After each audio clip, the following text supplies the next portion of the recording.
Okay, so today we are going to talk about law, code of law and code evidence. सबसे पहले law क्या होता है?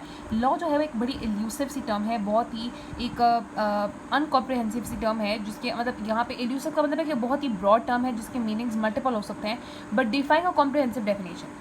यानी कि अब ब्रॉडेस्ट सेंस में हम कह सकते हैं कि लॉ जो है ना वो किसी भी कोई भी एक्शन है उसका रूल होता है, चाहे वो किसी गेम्स के रूल हों, चाहे वो किसी आपके साइंटिफिक लॉज हों, चाहे वो इंटरनेशनल आर्ट के लॉज हों। लेकिन अगर हम नैरो सेंस में बात करें तो लॉ हम यहाँ पे ह्यूमन नेचर की बात करें तो ह्यूमन एक्शंस में जितने भी ह्यूमन एक्शन होंगे उनके कौन कौन से लॉ होते हैं वो उससे हम डील कर रहे होते हैं। और अगर लॉ की डेफिनेशन देखें तो आपके पास एक्चुअली लॉ होता है a rule which is established by authority, society और कस्टम बेस्ड अपॉन रीजनिंग। और आपने बताना है कि as quoted that law is nothing but to reason and that what is not reason is not law. ठीक है, तो लॉ जो है वो सारा का सारा रीजनिंग पे बेस करना होता है।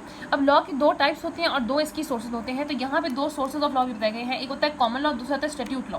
कॉमन लॉ जो है वो कॉमनली जो एक अनरिटन सा लॉ होता है which is generally accepted and applied system of law which is based upon the conduct, decision and usages and custom of the individual. तो एक ऐसा लॉ है जो कि कॉमनली अप्लाई हो रहा होता है, जो कि हर ऑर्गेनिज्म जो है वो उसके ऊपर अप्लाई हो रहा होता है, बिल्कुल अनरिटन होता है। ये ऐसी सी बात आप सोचो कि ऐसी जाहिर सी बात है ना जिसे कहते हैं जो ऑलरेडी जो है वो हर किसी को पता होती है, जिसको बताने की जिसको लिखने की फॉर एग्जाम्पल जरूरत नहीं पड़ती। तो कम्युनिटी के अंदर ऑब्वियसली जो उसका इंडिविजुअल का कंडक्ट होता है वो उस पर बेस कर रहा होता है, इसकी जो यूजफुलनेस है वो इसकी यूनिवर्सल एप्लीकेबिलिटी पे होती है।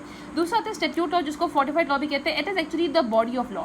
It is enacted by the legislative body of the representative government और decreed by ruler. If it is enacted by the legislative body of the representative government it is known as an act and if it is decreed by ruler उसको यहाँ पे ordinance कहते हैं। लेकिन ये एक written और कोडिफाइड लॉ ऑफ कंट्री होती है, उसको यहाँ पे फोर्टिफाइड लॉ कहते हैं। और जो स्टैट्यूट लॉ होता है it yield changes to introduce by the amendments of the legislator. और यहाँ पे जो आपके पास लेजिस्लेचर में जो भी अमेंडमेंट्स होती है वो इसमें आती है। जैसे आप देखोगे कि जो इंग्लिश लोग थे उन्होंने यहाँ पे सब कॉन्टिनेंट के बाद यहाँ पे एक ऑर्डिनेंस दिया था जो कि शरीयत ऑर्डिनेंस यहाँ पे हमने कहा था। मतलब इंग्लिश जो होता है ना after occupation of the Indian subcontinent they give their laws and military deposit introduce ordinance like शरीयत ऑर्डिनेंस 1988। अच्छा देखो हम यहाँ पे वो कहते हैं कि जब कोई हमने कहा था ना कि जब भी कोई ऐसा लॉ जो है जब आपके पास उसको legislative body the representative government enact करती है तो उसको यहाँ पे नोटिफाई किया जाता है the extra ordinary gazette of the government और लेटर उसको बुक की फॉर्म में पब्लिश किया जाता है। उस बुक के अंदर एक टाइटल होता है, प्रीएम्बल होते हैं, पार्ट्स होते हैं, चैप्टर्स होते हैं, सेक्शन होता है, स्केड्यूल होता है। लेकिन जो टीपीएस होता है यानी कि टाइटल, प्रीएम्बल और सेक्शन, ये सबसे इंपॉर्टेंट बात होता है। हम आ जाते हैं टाइप्स ऑफ लॉ पे। अब टाइप्स ऑफ लॉ इस तरह से होता है जो कि सिविल लॉ होता है, जो क्रिमिनल लॉ होता है, जो सिविल केसेस को डील कर रहा होगा और जो क्रिमिनल केसेस को डील कर रहा होगा। तो जो सिविल लॉ होगा एक्चुअली वो हमारे ऑब्वियसली नॉर्मल जो सिटीजन होते हैं उनके राइट्स के साथ डील कर रहा होता है of a particular state as distinguished from the criminal law. और ये जो है वो हमें रेमेडीज देता है about the personal grievances, like जो आपके पास हमने कहा था ना कि issues arising from the industry regarding the injury और इंटॉक्सिकेशन और डिजीज ऑफ अ वर्कर, या फिर नेग्लिजेंस हो गई मेडिकल ट्रीटमेंट के दौरान, या फिर मैट्रिमोनियल ग्रीवेंसेस है, या फिर आपके पास टेनेंट या लैंडलॉर्ड के दौरान कोई डिस्प्यूट्स हैं। तो ये वो आपके पास जो सिविल केसेस होते हैं जो रोजमर्रा के केसेस होते हैं उससे डील कर रहा होता है। जबकि जो क्रिमिनल लॉ होता है it involves defining of the crimes and laying down their punishment. ठीक है, अब ये जो लॉ होता है it is only obviously for the betterment of the government and the people जो कि एग्जिस्ट कर रहे होते हैं। Prohibition of certain acts is omission and total, मतलब कुछ एक्ट्स की प्रोहिबिशन जो है वो कंप्लीट होती है and it is observe by और and its contravention is punishable for the fine. अच्छा, ये वाला जो लॉ होता है ना it has to be observe by all, और अगर इसकी कोई कॉन्ट्रीवेंशन करता है तो वो पनिशेबल होता है विद फाइन या इम्प्रिजनमेंट या फिर डेथ भी। ठीक है, और ये आपके पास सोल पर्पस इस क्रिमिनल लॉ का ये होता है to safeguard the interest of the community and to maintain the proper peace. अगर आपके पास देखो कोई भी क्रिमिनल का कोई भी इस तरह की एक्ट का कोई अगर लॉ ना हो तो फिर तो लोग ऑब्वियसली करते रहना। ये फिर यहाँ पर ये बताया कि किस तरीके से शरीयत ऑर्डिनेंस एडअप किया गया था। शरीयत ऑर्डिनेंस के मुताबिक जो ये था कि सारे हमारे जितने भी लॉज होंगे वो कुरान और सुन्नह के मुताबिक होंगे और सब जो हमारी सुप्रीम कोर्ट है वो हमारी शरीयत है, यानी कि शरीयत में जो भी लिखा होगा वही सब कुछ होगा। यहाँ पे बस यही बातें लिखी गई हैं। यहाँ पे इंपॉर्टेंट चीज़ लॉ की डेफिनेशन थी और यही सब कुछ था। अब हम चलते हैं कोर्ट ऑफ लॉ पे। अब देखो कोर्ट ऑफ लॉ क्या होता है। तो ये एक बड़ी ही स्पेसिफिकली एस्टैब्लिश एक प्लेस होता है जहाँ पे एग्रीव पीपल अपने केसेस लेके आते हैं ताकि उनको अपने डिफॉल्टर के अगेंस्ट या एग्रेसर के अगेंस्ट जिनके साथ कोई बुरा काम किया है उनके अगेंस्ट रेमेडी मिले। So it is a specifically establish place where the aggrieve people will bring their cases to seek remedies against a defaulter और an aggressor for the decision. अब ये भी दो तरह के कोर्ट ऑफ लॉ होते हैं, होता है सिविल कोर्ट ऑफ लॉ, एक होता है क्रिमिनल कोर्ट ऑफ लॉ। लेकिन जो भी कोर्ट ऑफ लॉ होगा वहाँ पे तीन लोग जो है वो जरूर होंगे। एक होता है रीडर, जो रीडर होता है वो मेंटेन करता है हियरिंग की डेट को कि किस दिन कौन सी कार्रवाई होनी है। एक टाइपिस्ट होता है जो कि रिकॉर्ड करता रहता है एविडेंस को in writing and when presented before the law, बहुत इंपॉर्टेंट होता है। और दूसरा होता है रिकॉर्ड कीपर जो कि दोनों पार्टीज की जो कस्टडी फाइल्स होती हैं उनको सेफ रखता है। फिर हमने कहा था कि सिविल जज होता है, ये जो मैजिस्ट्रेट होता है जो कि सुनता है दोनों पार्टीज के लॉयर्स को और एंड में वो अपनी कंक्लूजन देता है जिसको हम यहाँ पे जजमेंट कहते हैं। तो यहाँ पे एक उन्होंने लेआउट बनाया हुआ है कि यहाँ पे जज बैठा होता है, एक जगह रीडर होता है, एक जगह टाइपर होता है। रीडर हमने क्या कहा था कि जो रीडर होता है वो आपके पास डेट्स को मेंटेन कर रहा होता है हियरिंग केसेस को। जो टाइपिस्ट होता है वो सारे के सारे यानी कि एविडेंस का रिटन रिकॉर्ड रख रहा होता है। यहाँ पे प्रोसिक्यूशन विटनेस होता है, डिफेंस विटनेस होता है। ठीक है, आपको ये पता नहीं चाहिए कि प्रोसिक्यूशन विटनेस कौन सा होता है, जो कि आपके पास किसी भी बंदे को जो है वो क्रिमिनल साबित कर रहा होता है वो प्रोसिक्यूशन विटनेस है, डिफेंस विटनेस होता है जो कि उसको डिफेंस कर रहा होता है कि नहीं ये क्रिमिनल नहीं है, ठीक है, ये आपको पता नहीं चाहिए।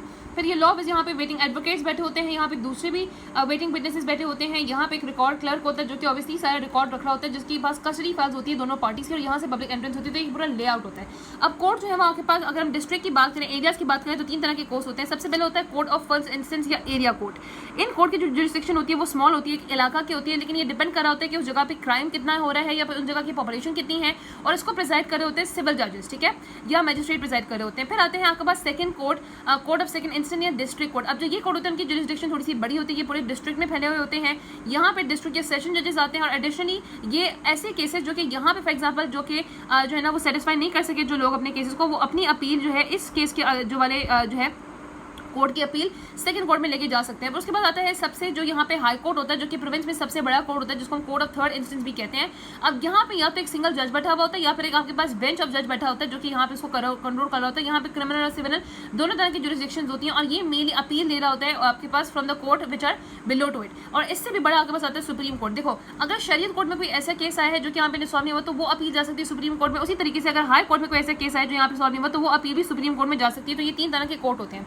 अब जो रजिस्टर्ड मेडिकल प्रैक्टिशनर होता है ना, वो मोस्ट कॉमनली जो है उसको यहाँ पे कोर्ट और मैजिस्ट्रेट, जो नॉर्मली क्या होता है कि या तो उसको फर्स्ट कोर्ट में एरिया कोर्ट में जो है ना वो कोर्ट और मैजिस्ट्रेट बुलाते हैं, यहाँ पे डिस्ट्रिक्ट कोर्ट में डिस्ट्रिक्ट या सेशन कोर्ट बुलाते हैं। बहुत ही कम होता है कि उसको हाई कोर्ट में जो है ना वो हाई कोर्ट में जो है वो बुलाया जाए, ठीक है। तो वो वहाँ पे क्यों जाता है आपको पता है कि आरएमपी वहाँ पे जाएगा मेडिकल एग्जामिनेशन के मुताबिक जो कि उसने की होती है उसके मुताबिक एविडेंस देने के लिए।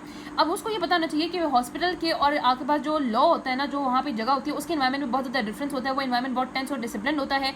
विटनेस बॉक्स में उसको खड़ा होना पड़ेगा, वहाँ पे उसको अपने एविडेंस के मुताबिक जो भी उसने एविडेंस इकट्ठा किया उसके मुताबिक उसको ऑब्वियसली जो उसके मेडिकल एविडेंस में उसके मेडिकल फैक्ट्स और ओपिनियंस हैं वो रिकॉर्ड करवाएगा जो कि उसने मेडिकल सर्टिफिकेट में लिखे हुए हैं, जो कि उसी विक्टिम को इशू हुआ है, जो कि ऑब्वियसली जिसके ऊपर असॉल्ट हुआ है इंजरीज का, या फिर हो सकता है कि उसके पास कोई इन्फॉर्मेशन है जो कि अक्यूज के बारे में हो, ठीक है। तो वो सारी अपनी जो भी इन्फॉर्मेशन होगा जो उसने मेडिकल सर्टिफिकेट में डाली है, बेशक वो जिसके साथ इंजरी हुई है उसके बारे में हो या अक्यूज के बारे में वो सारी देगा। और वो हमने कहा था कि वो ये भी रिक्वायर्ड होता है कि वो जो भी क्वेश्चन उससे पूछे जाए प्रोसिक्यूशन से, डिफेंस से या कोर्ट से, वो उसका भी आंसर देगा।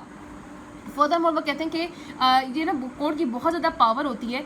यहाँ पे एम्फसाइज किया गया है the power of the court to call a witness including the registered medical practitioner. एक दफ़ा अगर बुलाया गया है तो आप उसी दफ़ा जाना चाहिए, क्योंकि इसमें कोई ऐसी बात नहीं होती। फर्स्ट कॉल होती है उसको समन कहते हैं, it must be obeyed and not be reviewed. Second court आपकी होती है, सेकंड जो कॉल होती है वो उसको हम कहते हैं कि वारंट्स, यहाँ पे वारंट्स टू अरेस्ट आ जाते हैं, witness arrested and produce in the court. और थर्ड कोर्ट जो कि रिटन प्रोक्लेमेशन या एग्जीक्यूशन ऑफ वारंट होता है, जो कि एग्रेसिव वे होता है कोर्ट को आपको बुलाने का एक कंपल्सिव वे में, लेकिन यूजुअली एक आरएमपी के लिए नहीं यूज होता क्योंकि ये थोड़ा सा एम्बैरसिंग है, और आरएमपी जो है वो ऑब्वियसली एक उसकी रिस्पेक्ट एक अलग से होती है, ठीक है।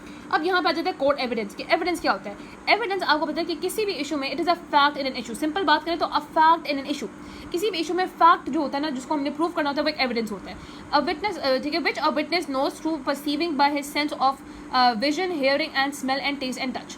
अब ये आपको बताना चाहिए कि एविडेंस किस किस तरह का हो सकता है। नंबर 1 आपने ये बताना है तो जो एविडेंस हो सकता है ना वो हो सकता है आपके पास ओरल हो सकता है, ठीक है, ओरल हो सकता है, और एविडेंस जो है वो रिटन हो सकता है, ठीक है। अगर हम बात करें कि आपके पास जो एविडेंस है वो रिटन है तो रिटन जो है वो आपके पास मैनुअल रिटन हो सकता है, प्रिंटेड फॉर्म में हो सकता है, या वो हैंड रिटन हो सकता है, ठीक है, हैंड रिटन एविडेंस भी हो सकता है। इसी तरीके से आपके पास ये जो एविडेंस होता है जो रिटन होता है वो आपके पास प्राइमरी होता है। प्राइमरी होता है किसी भी चीज़ की असल कॉपी, और दूसरा वो सेकेंडरी हो सकता है कि सेकेंडरी होता है उसकी जो है ओरिजिनल असल कॉपी का मतलब होता है कि बिल्कुल असल चीज़ हो रहा है। सेकेंडरी होता है जो कि उसकी फर्स्ट हैंड कॉपी होती है, तो ये रिटन हो गया। और अब ने कहा था कि आपके पास यही जो आपके पास एविडेंस होते हैं, इसके अलावा जो एविडेंस होते हैं वो होते हैं डायरेक्ट। अगर हम बात करें ना ओरल एविडेंस की, तो ओरल एविडेंस हो सकते हैं डायरेक्ट जो एविडेंस होते हैं, जो आपके पास सर्कमस्टेंशियल एविडेंस होते हैं। सर्कमस्टेंशियल एविडेंस को आप यहाँ पे इनडायरेक्ट एविडेंस भी कह सकते हो, ठीक है। सर्कमस्टेंशियल एविडेंस इनडायरेक्ट एविडेंस होते हैं। और दूसरा हमने कहा था कि expert of an opinion, sorry opinion of an expert. तो ओरल जो है वो ये वाले हो सकते हैं, ठीक है। जो रिटन है वो आपके पास मैनुअल या हैंड रिटन हो सकते हैं, प्राइमरी या सेकेंडरी हो सकते हैं, ओरल में डायरेक्ट हो सकते हैं, सर्कमस्टेंशियल हो सकते हैं, ओपिनियन हो सकते हैं। 2 और तरह के आपके पास एविडेंस होते हैं, इंसेप्टिव एविडेंस और कोलैबोरेटिव एविडेंस, उसके बारे में भी अभी हम पढ़ते हैं। लेकिन अगेन आपको बताना चाहिए कि कोर्ट एविडेंस क्या होता है, it is the fact in an issue. किसी भी इशू में फैक्ट क्या होता है उसके बारे में हम बता रहे होते हैं। अच्छा, हमने कहा था कि आपके पास वो कब देगा, पर्सन जो है after taking the oath in person, या वो ओरली देता है, जो कि before the court of law वो देगा। अगर वो रिटन होगा तो या तो हैंड रिटन हो सकता है या मैकेनिकली प्रिंटेड हो सकता है। अब मेडिकल एविडेंस क्या क्या हो सकता है आपको पता नहीं था कि मेडिकल एविडेंस में आपके पास कोई भी हॉस्पिटल फाइल हो सकती है, ठीक है, कोई आपके पास उसका मेडिकल रिकॉर्ड हो सकता है, उसका मेडिकल सर्टिफिकेट हो सकता है। हम मेडिकल रिक्वेस्ट की बात करें ना कि मेडिकल में क्या क्या एविडेंसेस जो है वो पेश किए जा सकते हैं। तो ये आपको पता होना चाहिए कि यहाँ पे मेडिकल एविडेंस जिस तरीके के हो सकते हैं, जो मेडिकल डॉक्यूमेंट होता है वो डिफरेंट तरीके का हो सकता है। हाँ, मेडिकल एविडेंस में आपके पास प्रिस्क्रिप्शन हो सकती है, मेडिकल सर्टिफिकेट हो सकता है, मेडिकल रिपोर्ट हो सकती है, मेडिकल नोटिफिकेशन हो सकता है, dying declaration, dying deposition, medical registered record. लेकिन यहाँ पे 3 चीज़ें लिखी हुई हैं कि यहाँ पे हॉस्पिटल नोट्स हो सकते हैं जिसमें ट्रीटमेंट चार्ट हो।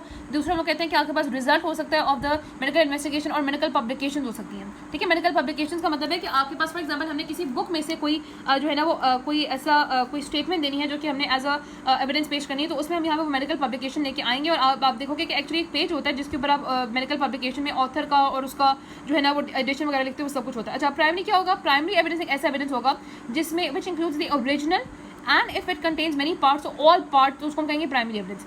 Secondary evidence actually the certified copy of the original, ये बिल्कुल सर्टिफाइड कॉपी होती है ओरिजिनल की, एंड ठीक है it is made by any process to ensure the accuracy.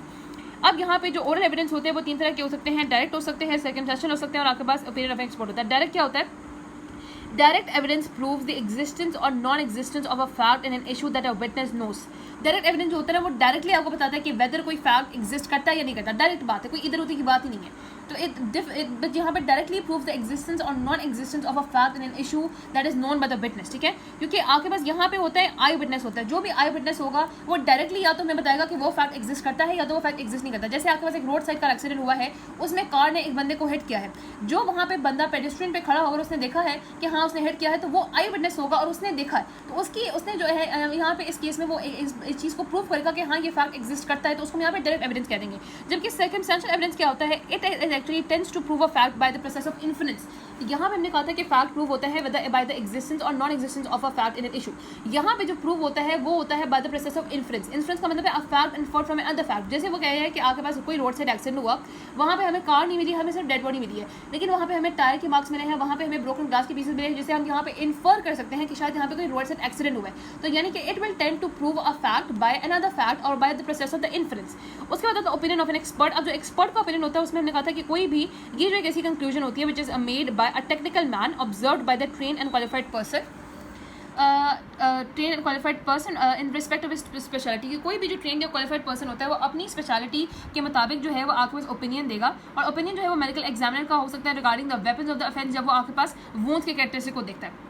Similarly आपने देखना है कि कोई प्रिंटेड मटेरियल हो सकता है, ये भी एक एविडेंस है कि कोई printed material in a technical book is also a form of opinion that may be produce to represent the opinion of the author. आपने ये याद रखना है कि ये भी एक एविडेंस की टाइप है कि एक प्रिंटेड मटेरियल भी हो सकता है। ठीक है, आपके पास जिस तरह से नहीं बताया कि डायरेक्ट वगैरह है, तो आपके पास कोई प्रिंटेड मटेरियल हो सकता है जो कि कोई बुक से लिया गया है to prove you know that may be produce to represent the opinion of the author. लेकिन उसकी जो एक्सेप्टेंस होती है वो डिपेंड करती है कि वेदर जो ऑथर है वो डेड है या इनकेबल ऑफ गिविंग द एविडेंस है वगैरह वगैरह। अब देखो हमारे इस कोड एविडेंस का पर्पस क्या होता है? नंबर 1 हमारा पर्पस ये होता है कि we have to lay before the court the entire thing what a witness knows about the case. अगर क्योंकि आपके पास विटनेस, हम यहाँ पे बात करें, अगर विटनेस एक मेडिकल ऑफिसर है तो वो जो भी केस के बारे में जाता है वो आपके पास वो सब कुछ it will lay before the case. दूसरा, he will not omit anything for any reason, वो किसी भी चीज़ को ओमिट नहीं करेगा, वो सारी चीज़ें बता देगा। दूसरा ने कहा था कि इसको प्रेजेंट किया जाता है with in the hearing of the accused and the judge, and requirement under the law is not is to convey the court by law everything truthfully with an opportunity to accuse for the cross examination. It must be factual and relevant. तो ये सारी property होनी चाहिए कि कोई भी छोटी सी मोटी चीज़ जो है वो ओमिट नहीं होनी चाहिए, बिल्कुल फैक्चुअल और रेलेवेंट होनी चाहिए। और हमारा मकसद ये होता है कि हम हर चीज़ जो है वो कोर्ट के सामने बता दें ट्रूथफुली विदाउट एनी डाउट। हम सारी चीज़ें जो है वो कोर्ट के सामने लेकर दें। अब ये जो स्टेजेस होते हैं कोर्ट रिप्रेजेंटेशन के, उनके कुछ प्रोसेसेस होते हैं। नंबर 1 होता है एग्जामिनेशन चीफ। एग्जामिनेशन चीफ जो होता है वो आपके पास इस कोर्ट एविडेंस को प्रेजेंट करने का नंबर 1 पार्ट होता है, और ये फर्स्ट और मेन पार्ट होता है। और ये हमने कहा था कि इसमें क्या होता है कि जो पार्टी होती है ना वो प्रोड्यूस करती है विटनेस को, वही इसको कंडक्ट करी होती है। जो भी पार्टी विटनेस प्रोड्यूस करती है, चाहे वो डिफेंस की पार्टी हो, प्रोसिक्यूशन की पार्टी हो, वो इसको कंडक्ट करी होती है। इसमें आपने रखना है कि जो फैक्ट्स उसने बंदे ने जो भी फैक्ट्स वो बंदे ने डिपोज करने हैं वो उसकी मेमोरी में होने चाहिए, उसके रिमिशन में होने चाहिए। सिर्फ जो साइंटिफिक विटनेसेस होते हैं, जैसे जो मेडिकल एक्सपर्ट हैं या बैलिस्टिक एक्सपर्ट हैं, तो वो अपने साथ अपने नोट्स लेके आ सकते हैं, लेकिन इस प्रोसेस में आपके पास एक लीडिंग क्वेश्चन अलाउड नहीं होते हैं। दूसरा प्रोसेस होता है क्रॉस एग्जामिनेशन। क्रॉस एग्जामिनेशन अब सेकंड पार्ट होता है। यहाँ पे वो कहते हैं कि जो पार्टी डिफेंड करी होती है वो अब यहाँ पे सवाल पूछ सकती है to testify the credibility of the witness for the accuracy of the witness and for the wilful omission. अब यहाँ पे लीडिंग क्वेश्चंस भी अलाउड होते हैं। लेकिन आप देखते हैं कि इन तीनों में से जज किसी भी जो कोर्ट होता है ना वो किसी भी प्रोसेस में लीडिंग क्वेश्चन कर सकता है। ठीक है, कोर्ट को इजाजत होती है, लेकिन डिफेंस को क्रॉस एग्जामिनेशन भी इजाजत होती है। फिर री एग्जामिनेशन जो होती है वो एक थर्ड स्टेज होता है। It is only to rectify any discrepancies that may have occurred during the cross examination. और कोर्ट जो है वो इसमें से किसी के भी दौरान सवाल पूछ सकती है. लेकिन main principle for the acceptance of a court evidence is that it is relevant and confined to the matter in an issue and the best evidence. तो यहाँ पे आपको बताना चाहिए कि ये सारे प्रोसीजर्स हैं जो कि हमने स्टेजेस होते हैं. कोर्ट एग्जामिनेशन की एग्जामिनेशन चीफ होती है, क्रॉस एग्जामिनेशन होती है जो कि डिफेंस करती है, और एग्जामिनेशन में हम जहाँ भी जो भी डिस्क्रिपेंसीज इस प्रोसेस में आती है उसको रेक्टिफाई कर लेते हैं और कोर्ट किसी भी में पूछ सकती है. और पर्पस हमारा क्या होता है, हमारा कोर्ट में पर्पस हमारा कोर्ट में एविडेंस देने का पर्पस सिर्फ ये होता है कि हम to lay before the court everything ठीक है, entire what the witness knows about it. He should not omit anything without any reason, and it is to give the opinions with the hearing of the accused and the judge. It must be factual and relevant, and it must be confined to the matter, and it must be very much relevant and the best evidence. अब दो तरह के और evidence होते हैं, एक होता है इंसेप्टिव एविडेंस, दूसरा होता है कोलैबोरेटिव एविडेंस. इंसेप्टिव एविडेंस क्या होता है कि जब फॉर एग्जांपल किसी ने कोई यानी कि इन्वेस्टिगेशन स्टार्ट की है और इन्वेस्टिगेशन के स्टार्ट में उसको कोई एविडेंस मिला है, तो उस एविडेंस को सीक करते हुए हम अगर उसको अपनी इन्वेस्टिगेशन की बेसिस बना लें और उसको इन्वेस्टिगेशन की बेसिस बनाते हुए जो है ना उसके थ्रू हम यहाँ पे क्रिमिनल को आइडेंटिफाई करें या क्राइम को एक्चुअली क्रिमिनल को आइडेंटिफाई करें, उसको हम यहाँ पे कहेंगे इंसेप्टिव एविडेंस. ठीक है. So on the start of investigation the expert, जैसे फॉर एग्जाम्पल में बात करें कि कोई भी बंदा है जिसको यानी कि किसी फीमेल की शर्ट के ऊपर से या उसके जेंडर एरिया से कोई बाल मिला है, तो एक्सपर्ट ने उस एविडेंस को सीक किया on which the police can base their search. तो पुलिस उस बाल के बेस पे अपनी सर्च बनाएगी और वो वहाँ पे फॉर एग्जांपल जिसको भी वो सस्पेक्ट कर रही होगी वो उनके बाल की एग्जामिनेशन करवाएगी, हेयर एग्जामिनेशन वगैरह. So on which the police will base their search, वो अपनी सर्च उस पर बेस कर देंगे for the criminal. And this type of evidence हम कहते हैं इंसेप्टिव एविडेंस. ठीक है. इस केस में यहाँ पे क्या होता है कि यहाँ पे अब एलिगेशन है लेकिन अभी क्राइम प्रूव नहीं हुआ, ये हो गया इंसेप्टिव एविडेंस. दूसरा होता है कोलैबोरेटिव एविडेंस. ये एक साइंटिफिक एविडेंस होता है जो कि अगेन असिस्ट कर रहा होता है पुलिस को कंफर्मेशन में. ठीक है. जो कि यहाँ पे भी एक एग्जाम्पल आप हो सकते हो कि male hair on the pubic region, a button of the male shirt stuck to the garments of the female और a deflation on the tyre. अब यहाँ पे एक बहुत इंपॉर्टेंट बात जो यहाँ पे लिखी हुई है शहबाज में जो और नहीं लिखी हुई है, that is the actually witness क्या होता है. विटनेस और इसकी टाइप्स बहुत इंपॉर्टेंट है. अच्छा, विटनेस जो है ना एक ऐसा पर्सन होता है हु सॉ और heard the crime take place, यानी कि जिसने उस क्राइम को, उस जुर्म को या तो होते हुए देखा या होते हुए सुना. हु सॉ और heard the crime take place and may have, ठीक है, उसने ये देखा एंड अपना रखा है कि and may have important information about the crime और द डिफेंडेंट, और हो सकता है कि उसको उसके पास क्राइम के बारे में या डिफेंडेंट के बारे में इंपॉर्टेंट इन्फॉर्मेशन हो. So a person who saw and hear the crime take place and may have important information about the crime और द डिफेंडेंट. विटनेस जो है आपके पास तीन तरह के होते हैं, कॉमन या ऑर्डिनरी विटनेस, एक्सपर्ट विटनेस और हॉस्टाइल विटनेस. कॉमन या ऑर्डिनरी विटनेस क्या होता है, सिंपल वो विटनेस जो कि टेस्टिफाई करे अपने फैक्ट जो कि उसने ऑब्जर्व किए. सिंपल विटनेस है, उसने he will testify the facts that he has observed, और यानी कि कहाँ से उसने ऑब्जर्व किया, that he actually saw, heard और परसीव बाय सेंसेस. वो फैक्ट जो उसने देखे या फिर सुने या अपने सेंसेस से परसीव किया उनको टेस्टिफाई करने वाला सिंपली एक कॉमन आपके पास जो है ना वो विटनेस होता है. लेकिन एक एक्सपर्ट विटनेस क्या होता है, एक्सपर्ट विटनेस वो होता है जो कि स्किल्ड होता है फॉरेन लॉ में, साइंस में या आर्ट में. ऐसा टेक्निकल मैन जो कि अपनी स्पेशलिटी में बहुत ज़्यादा स्किल्ड होता है और उस स्पेशलिटी के बेस पे अपनी प्रोफेशनल ट्रेनिंग और एक्सपीरियंस के बेस पे वो एक ओपिनियन बनाता है या कंक्लूजन बनाता है from the facts which is observe by himself. ठीक है. तो इट इज़ एक्चुअली जो एक्सपर्ट विटनेस होता है वो एक एक्सपर्ट मैन होता है, एक टेक्निकल मैन होता है जो कि अपनी स्पेशलिटी में जो है ना वो skilled होता है, and based upon his opinions and conclusions from his observation he will give the he will give his observation about it. अब यहाँ पे फॉर एग्जांपल जो यहाँ पे एक्सपर्ट विटनेस में डॉक्टर्स आ जाते हैं, हैंड राइटिंग एक्सपर्ट्स आ जाते हैं, बिलिस्टिंग एक्सपर्ट्स आ जाते हैं, केमिकल एग्जामिनर आ जाते हैं. अब हम बात करें कि जो डॉक्टर है ना वो एक कॉमन विटनेस भी है, ऑर्डिनरी विटनेस भी और एक्सपर्ट विटनेस भी है. कॉमन विटनेस कैसे कि जब वो साइज या पोजीशन ऑफ इंजरी के बारे में बता रहा है तो वो कॉमन विटनेस है, लेकिन जब वो नेचर ऑफ इंजरी के बारे में बता रहा है कि ग्रीवियस है, सिंपल है, होमिसाइडल है, सुसाइडल, एंटी पोस्टमार्टम है, तो फिर वो आपके पास एक जो है ना वो एक्सपर्ट विटनेस है. लास्ट में देखा होस्टाइल विटनेस. होस्टाइल विटनेस क्या होता है कि ऐसा विटनेस जो कि हमने कहा था he speaks truth and gives evidence about the fact. ठीक है. वो सच बोलता है, अपने फैक्ट के बारे में एविडेंस देता है, but he may intentionally conceal a part of the truth और गिव्स फॉल्स एविडेंस. ठीक है. तो किसी भी पॉइंट पे हो सकता है कि कोई भी जो आपके पास कॉमन विटनेस है वो हॉस्टाइल या एक्सपर्ट विटनेस है वो हॉस्टाइल विटनेस में कन्वर्ट हो जाए, लेकिन बस आपको बताना चाहिए कि witness who speaks truth and gives information about the fact but he may conceal some part of the truth, और हो सकता है कि वो फॉल्स इन्फॉर्मेशन दे या फॉल्स एविडेंस दे, उसको यहाँ पे हॉस्टाइल विटनेस कहते हैं. अच्छा, अब ये बातें जो है वो इजी हैं, बस थोड़ी सी समझने वाली हैं कि गाइडिंग प्रिंसिपल्स क्या होते हैं एक मेडिकल ऑफिसर के बारे में टू ठीक है ऑफिसर के बारे में टू जब वो मेडिकल एविडेंस दे रहा होता है. नंबर 1, अच्छा यहाँ पे आप यहाँ रखो इस निमोनिक से बस वार्ड इन बर्ग, बस वार्ड इन बर्ग. बी से be familiar with the case and take record to the court. एस से स्पीक ब्रीफली क्लियरली और नॉन टेक्निकल लैंग्वेज. उसने नॉन टेक्निकल लैंग्वेज में यूज़ है, उसने technical term medial, lateral, central इस तरह से यूज़ नहीं करनी जो कि कोर्ट को समझ ही ना आए. अगर उससे कोई सवाल पूछा जाए, when question listen carefully before giving the answer. ठीक है. उसने अच्छे से सुनना है फिर आंसर देना है, फिर एड्रेस वो करेगा कोर्ट को एज सर और मैडम, और कोर्ट भी जनरली सिंपैथेटिक होते हैं, खासतौर पर फीमेल्स को तो काफ़ी सिंपैथेटिक होते हैं. Do not await a question. आपने कोई भी क्वेश्चन इवेड नहीं करना, कोई भी क्वेश्चन ओमिट नहीं करना, उसको ऐसे नहीं जाने देना. Admit lack of knowledge and there is no difference in admitting it. If you not disagree, बल्कि if you disagree with the suggestion, तो आप फर्मली डिसएग्री करोगे लेकिन पोलाइटली करोगे. And never attempt to comment on a subject which outside the sphere of competence. जो हमारे competence में नहीं है उसके बारे में हम कमेंट नहीं करेंगे. आपने इम्पार्शियल होकर रहना है. Read carefully the page of the book presented for opinion, note the name of the author, edition of the book and name only, and only then offer the comment. And उसके बाद get permission of the court after before leaving and ask travel expenses. अजीब सी बात है ये, लेकिन बस word in बर्ड. ठीक है. Be familiar, speak briefly, one question and answer वगैरह, address the court, do not evade a question. If not agree तो आपने जो है वो फॉर्मली डिसएग्री करना है लेकिन politely. Never attempt to comment a subject जो आउट ऑफ सवेयर है. बी इम्पार्शियल, रीड केयरफुली जो पेज जहाँ पे आपने नाम लिखना है, एडिशन लिखना है, and get permission before going to the court. अब यहाँ पे वो कहते हैं कि जो मेडिकल प्रैक्टिशनर टेस्टिमोनी होती है ना, उसके दो पार्ट होते हैं. First part comprises the observed facts noted in the medical certificate. जो उसने ऑब्जर्व फैक्ट अपने मेडिकल सर्टिफिकेट में नोट किए हैं जब उसने ऑब्जर्वेशन की थी during the medical examination about the ठीक है about the condition of an injury, intoxication, disease और health of the examiner. Examples of the fact यहाँ पे आ जाएंगे कि आपके पास जो भी इंजरी है उसका नंबर, साइज, उसका शेप और उसकी कंडीशन और मार्जिन क्या थे. तो आगे कहता है कि जो फर्स्ट उसमें जो है जो भी उसने फैक्ट्स ऑब्जर्व किए जो कि वो मेडिकल फैक्ट्स मेडिकल सर्टिफिकेट में लिखेगा, वो सारे फैक्ट आ जाएंगे जो कि पार्ट 1 में आएंगे, जिसमें उसने इंजरी के बारे में, उसकी इंजरी के बारे में सारी चीज़ें, यानी कि उसकी इंजरी की शेप, साइज, कंडीशन और उसका नंबर सब कुछ हो जाएगा.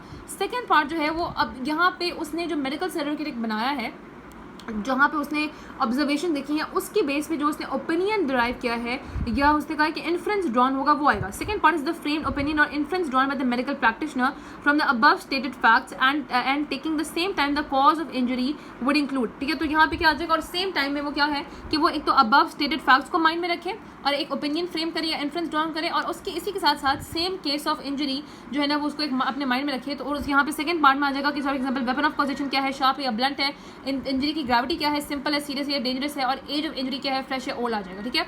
अब वो कहते हैं कि जब ये कंप्लीशन हो जाती है, जब आपको पता है कि ये कोर्ट एविडेंस की फॉर्मेलिटी पूरी हो गई और ये कोर्ट ने इसको एक्सेप्ट भी कर लिया, तो उसको फिर हम यहाँ पे एक डेपोजिशन कहते हैं. डेपोजिशन की डेफिनेशन इंपॉर्टेंट है. Deposition is a statement which is of the witness given on oath in the court of law, which is in the presence and hearing of the accused, ठीक है, of the accused and subsequently read over and signed by the person making it and the judge. ठीक है. तो simple सी होगी deposition, जो एक witness थे oath लेके वहाँ पे खड़े होकर अक्यूज की प्रेजेंस में जज के सामने जो भी विटनेस दी उसको हम डेपोजिशन कह देंगे. डाइंग डेपोजिशन क्या होती है, अगर कोई विटनेस सीरियसली इल है, ठीक है, और वो कोर्ट में नहीं आ सकता, तो कोर्ट ऑफ लॉ उसके पास जाएगा, वेदर वो हॉस्पिटल में है या होम पे है, और वहाँ पे जाके उसके ओपिनियन उससे लेगा. अब आगे हम इसके लिए कुछ डिफरेंसेस देखेंगे, क्योंकि यहाँ पे जब हम किसी विटनेस के पास जाए तो वहाँ पे विटनेस से ओथ भी लेंगे. हियर से एविडेंस क्या होता है, it is an evidence of something, ठीक है, which the witness does not know by himself but has heard of someone. ठीक है. इट इज़ अ विटनेस, आप कहते हैं कि हियर से evidence is an evidence which the witness does not know by himself, लेकिन उसने किसी से सुना होता है. ठीक है. तो क्या आपके पास वो कहते हैं कि ये जो है ये एडमिसिबल नहीं होता, it is not admissible in the court except dying declaration. तो डाइंग डिक्लेरेशन वाहिद ऐसी केस है जिसमें हेयर से एविडेंस भी लिया जा सकता है. डाइंग डिक्लेरेशन क्या होती है वो हम देखते हैं. अच्छा, यहाँ पे हमने डाइंग डेपोजिशन देखी कि डाइंग डेपोजिशन में कहा था कि अगर विटनेस सीरियसली इल होता है तो उसके पास कोर्ट ऑफ लॉ जाके उसका एविडेंस लेता है. लेकिन डाइंग डिक्लेरेशन क्या होती है, ये होता है statement of a dying person. For example जो भी विक्टिम है वो क्रिमिनल असॉल्ट की वजह से उसकी बिल्कुल डेथ होने लगी है, और मेडिकल प्रैक्टिशनर जो है वो वहाँ पे उससे खड़ा हुआ है, वो ये सस्पेक्ट कर रहा है कि इसकी डेथ हो जाएगी. तो उस वक्त सबसे क्रेडिबल पर्सन जो वहाँ पे होगा वो वही होगा. वो क्या करेगा कि वो आपके पास बिल्कुल उसके एंड ऑफ टाइम्स में उससे सवाल पूछेगा और उससे रिकॉर्ड कर लेगा that who assaulted the victim and other circumstances that have lead to his precarious condition that the death is impending. तो विक्टिम जो है वो आपको पता है कि वो ओनली आई विटनेस होता है. उस केस में फिर विक्टिम अपना ही आई विटनेस खुद बन जाता है, और विक्टिम अपने ही बारे में डाइंग डिक्लेरेशन के केस में रखना है कि वो अपना आई विटनेस खुद बन जाता है और वो अपने बारे में सारी इन्फॉर्मेशन देगा. ठीक है. तो यहाँ पे आपको पता है कि मेडिकल प्रैक्टिशनर जो कि वहाँ पे अटेंडेंस होता है, इंचार्ज होता है, वो लॉजिकल अगर देखा जाए तो वो उसकी बेस्ट चॉइस होती है जो कि डाइंग डिक्लेरेशन को वो देगा. लेकिन आपको पता होना चाहिए कि उसने जो है ना ही should not shrink this legal duty, क्योंकि इसकी ड्यूटी लीगल ड्यूटी होती है. ठीक है.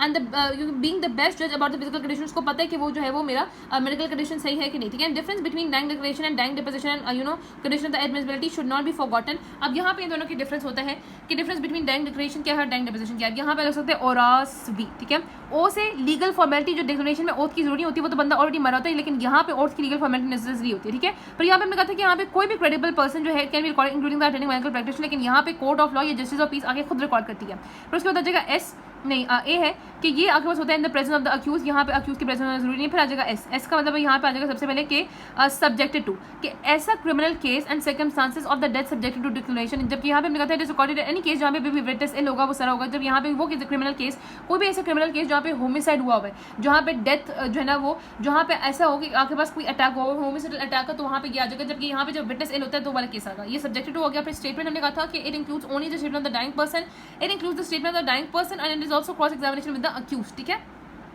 उसके बाद हमने कहा कि यहाँ पे it is read over and got sign by possible, अगर पॉसिबल हो तो उसे साइन लिया जा सकता है, लेकिन यहाँ पे डाइंग डिपोजिशन में साइन जरूरी होता है।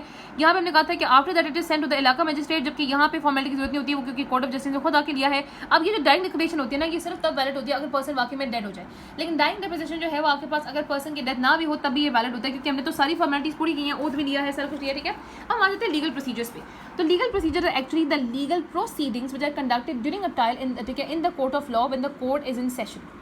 यहाँ पे दो तरह के कोर्ट्स होते हैं, सिविल कोर्ट्स और क्रिमिनल कोर्ट्स। जो सिविल कोर्ट्स होते हैं आपको पता है कि they are dealing with the breaking of contracts, और हमेशा यहाँ पे दो पार्टीज होती हैं और दोनों पार्टीज जो है अपने विटनेसेस लेके आती है जो कि नरेट करी होती हैं या कोई सपोर्ट करी होती है एलिगेशंस को या असर्शन को before the court of law, ठीक है।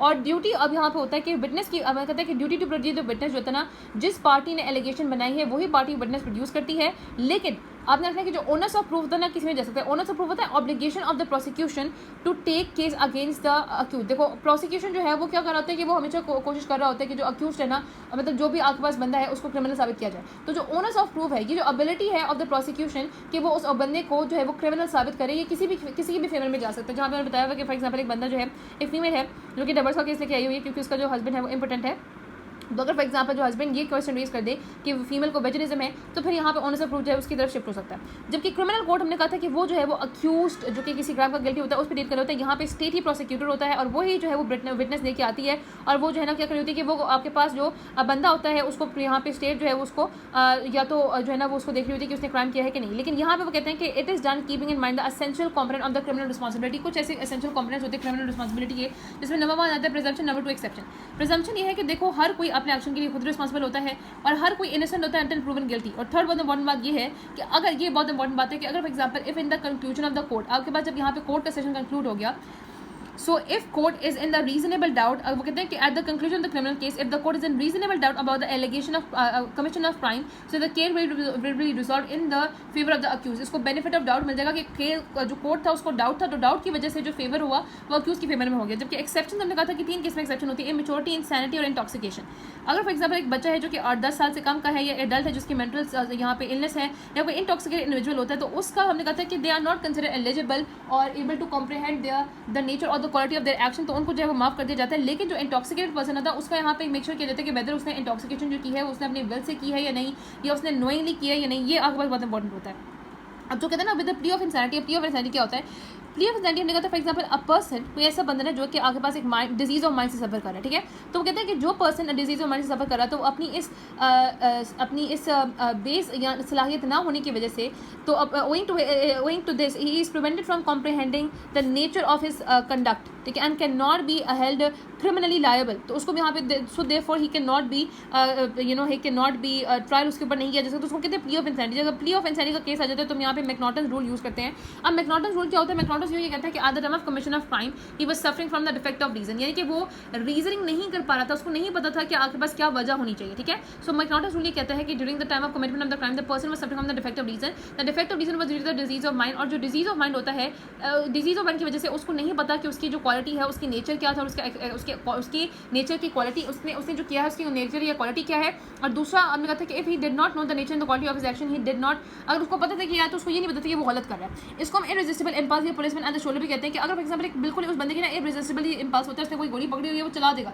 उसकी इंपल्स इस वक्त बहुत इररेजिस्टिबल हुई है, और वो कहते हैं कि यहाँ पे उसको हम पुलिसमैन एट द शोल्डर भी कहते हैं कि फॉर एग्जांपल यहाँ पे ये बात की हुई है कि देखो ना, उन्होंने बात की है कि ही वुड, हमने कहा था कि meaning that the defendant by reason of the disease of mind, क्योंकि उसमें डिजीज ऑफ माइंड होती है, he would have acted the same अगर उसके यहाँ पे as a policeman had been standing at his side. अगर कोई पुलिसमैन के उसके साइड पे खड़ा होता तब भी वो सेम एक्ट करता, क्योंकि उसकी डिजीज ऑफ माइंड जो है उसे वो सफ़र कर रहा था। जो दुरहम रूल होता है वो कहते हैं कि ये मेडिकल एविडेंस पे, मेडिकल फैक्ट्स पे बेस कर रहा होता है। यहाँ पे भी हमने ये कहा था कि an accuse is not criminal responsible if is unlawful act is a product of the mental illness. तो यहाँ पे दुरहम ने ये बताया था कि ये मेडिकल एविडेंस पे बेस कर रहा होता है कि अगर फॉर एग्जाम्पल हमने कहा कि मेडिकली वो प्रूवन है कि डिजीज ऑफ माइंड है, तो फिर हम उसको किसी भी जो है ना वो किसी भी गिल्टी को या किसी भी पनिशमेंट को सब्जेक्ट नहीं कर सकते। यहाँ पे उन्होंने 3 बातें बताई कि अगर प्ली ऑफ इंसैनिटी का केस आ जाता है तो आपके पास 3 वर्डिक्ट हो सकते हैं। Number 1, unfit to plea. Unfit to plea का मतलब है कि आपके पास जो एप्लीकेबल, हमने कहा था कि the defendant was Sen eight the time of the commission of the crime but after the commission of the crime he is not, he has become insane. For example वो कहते हैं कि एक बच्चा है, एक बंदा है जिसने जो है ना वो गुर्बत की वजह से और अपने बच्चा उसका रोना था तो उसने अपने बच्चों को कदर कर दिया, ठीक है। अनफिट टू प्लीड है, वो eight the time of commission of crime वो सेन था, उसको लगा कि मैं उसको कदर कर दूंगा तो वो रोना तो बंद कर देगा, तो मतलब वो, लेकिन उसमें सेन था, लेकिन आपके पास उस प्रोसेस में वो इनसेन हो गया। इस केस में लेकिन होता है कि पनिशमेंट फिर भी पूरी दी जाती है, ठीक है। गिल्टी बट इनसेन का मतलब है कि अगेन हमने कहा था यहाँ पे जो डिफेंडेंट होता है ना वो कंप्लीटली इनसेन होता है at the commission of crime and he is completely absorbed with punishment. उसको यहाँ पे मेडिकल हॉस्पिटल में भेजा था ट्रीटमेंट के लिए। जबकि जो डिमिनिश्ड रिस्पॉन्सिबिलिटी है वो हमने कहा था इट इज एप्लीकेबल यानी कि to the defendant but it यहाँ it is not absorbed completely. Diminished responsibility में इसमें क्या किया जाता है कि उसकी थोड़ी सी जो सजा है वो कम की जा सकती है। फॉर एग्जाम्पल 10 यानी कि उम्र कैद सजा दी तो उसको 10 साल की किया जा सकता है, ठीक है। तो it is not completely absorbed यहाँ पे जो डिमिनिश्ड रिस्पॉन्सिबिलिटी होती है। फिर हमने कहा था कि क्रिमिनल जो जस्टिस होता है it revolves around 2 areas of interest of the medical practitioner. एक होता है सब्सटेंशियल क्रिमिनल लॉ और दूसरा होता है legal definition. Substantial criminal law में 2 चीज़ें बहुत इंपॉर्टेंट होती है। क्रिमिनल लॉ में ना ये आपने चीज़ याद रखनी है कि सबसे इंपॉर्टेंट चीज़ होती है वो होती है इंटेंट, कि इविल इंटेंट क्या होती है, उसको कहते हैं mains Riya. Mains Riya connotes the evil or the criminal intent which is prerequisite to the guilt and thus a condition precedent to liability of the crime। Law जो है आपका कि इविल थॉट के लिए पनिश नहीं करता, वो उसके एग्जीक्यूशन के लिए पनिशमेंट होता है, ठीक है। So in addition to the mens rea there has been to be a following action that would indicate the implementation of the criminal intention। Latin phrase actus रिया का मतलब है कि उस यहाँ पे जो उस मेंस रिया जो उसका इंटेंट था उसके एग्जीक्यूशन का। तो मेंस रिया का होता है कि आपके पास जो इविल थॉट है, जो इविल आपके पास सिर्फ आइडिया है जो कि आपके माइंड में, जबकि जब उसको एग्जीक्यूट कर देते हो उसको जो है वो हम जो है ना कह सकते हैं उसकी रिप्रेजेंटेशन की जाती है, उसकी इम्प्लीमेंटेशन कर दी जाती है अपनी क्रिमिनल इंटेंशन की, तो उसको यहाँ पे एक्टस रिया कहते हैं।